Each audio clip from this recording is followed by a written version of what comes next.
Salut à toi, récemment le journal Sport and Health Science a consacré un dossier à ce qu'on appelle l'exergame. En gros tout ce qui consiste à lier activité physique et jeux vidéo. Kinect et Just Dance en sont de parfaits exemples. Après avoir passé en revue les différentes études que je te mettrai en lien dans la description, on peut voir se dessiner une conclusion qui semble parfaitement logique. Ce type de jeu aide à faire du sport et apporte un côté ludique aux personnes naturellement peu attirées par l'exercice. Mais tu te doutes bien qu'il doit y avoir d'autres liens entre jeux vidéo et sport, non? Aujourd'hui j'ai essayé d'un peu creuser dans cette direction.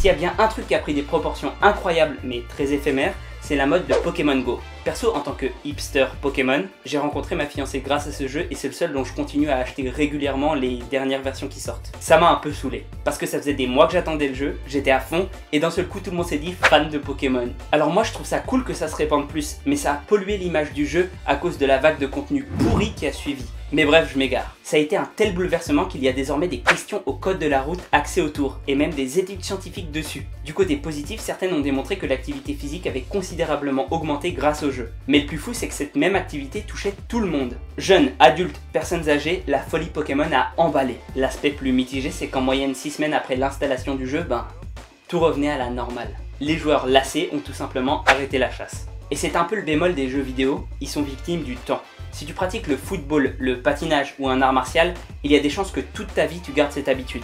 Du moins, il y en a plus que si tu joues à Wii Sport. D'ailleurs, qui joue encore à Wii Sport? On pourrait se dire que c'est vrai, mais qu'on a quand même tendance à préférer certains types de jeux. Ainsi, peut-être que tu ne joues plus à Call of Duty, mais ça ne t'empêche pas d'adorer les FPS. Malheureusement, le motion gaming semble tenir plus de gimmicks ou d'effets de mode que de véritables genres à part entière. Pas plus d'un jeu par plateforme n'a été populaire, sauf peut-être ceux de rythme. Et encore, c'est vraiment minoritaire. Néanmoins, certains autres bénéfices existent. Notamment par exemple quelques observations par-ci par-là qui tendraient à démontrer qu'on pourrait augmenter sa coordination grâce aux jeux d'action. On le sait depuis longtemps, augmenter ses réflexes c'est possible, comme beaucoup d'autres capacités physiques. Et les joueurs de FPS, jeux de combat ou n'importe quoi qui se déroule en temps réel ont besoin d'analyser et de réagir rapidement. Et tu sais dans quel autre domaine on a besoin de ces réflexes?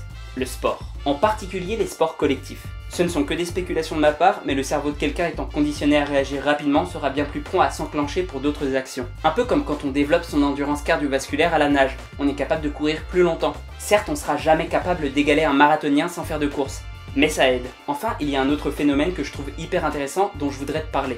Si certains sont addicts aux jeux vidéo, c'est parce qu'ils déclenchent en nous des phénomènes biologiques bien rodés. Quand on réalise un objectif, qu'il soit dans un jeu vidéo ou non, notre cerveau relâche de la dopamine. Un neurotransmetteur qui sert grosso modo à nous faire nous sentir bien. Tu l'auras compris, c'est un peu notre récompense. C'est grâce à ce truc qu'on a survécu aussi, parce qu'on en produit aussi quand on mange, quand on boit, quand on fait du sexe, etc. Alors tu l'auras compris, les fabricants de jeux le savent, et ils en usent et en abusent pour nous donner ce goût de reviens-y. Mais si, tu sais, celui qui te fait passer des nuits blanches parce que c'est la dernière quête.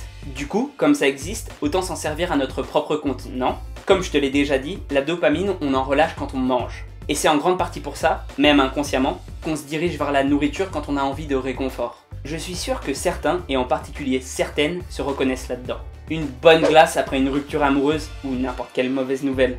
C'est tellement vrai que c'en est cliché. Moi, ce que je te propose pour le coup, c'est d'avoir les mêmes effets, sans la prise de poids induite. Parce que oui, un pot de Nutella va pas ruiner une diète parfaite, mais il suffit que ça devienne fréquent, et là, bonjour les dégâts. Et pour ça, rien de plus facile. Fais l'amour. Non, je dis ça pour vos partenaires. Et attention, c'est vrai que ça peut être très efficace. Néanmoins, déjà ici on parle de jeux vidéo, et en plus on n'a pas toujours la possibilité de s'adonner à une partie de jambes en l'air. Alors l'autre solution, c'est de jouer. Évite les jeux trop frustrants, ou à micro-récompense, type les MMORPG ou les free-to-play. Non, un bon jeu old school, comme un Mario, un Pokémon, ou un Zelda. Tu peux aussi utiliser ça quand tu suis un régime, hein.